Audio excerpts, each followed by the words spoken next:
Before shipping, we will help you connect it well. Now I will show you how to clear information. Press the black button for around 15 seconds.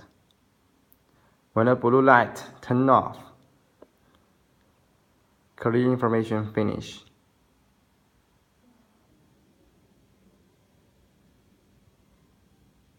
Finish.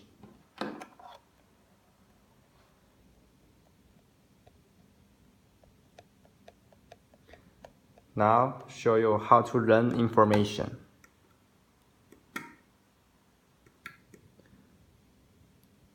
Press for around 5 seconds.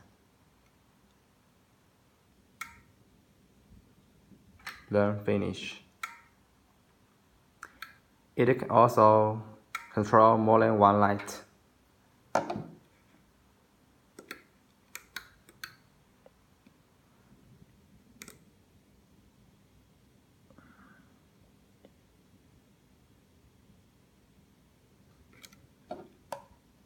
Done.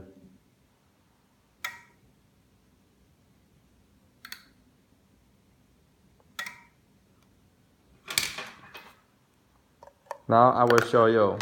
The switch is use the battery. Use this battery.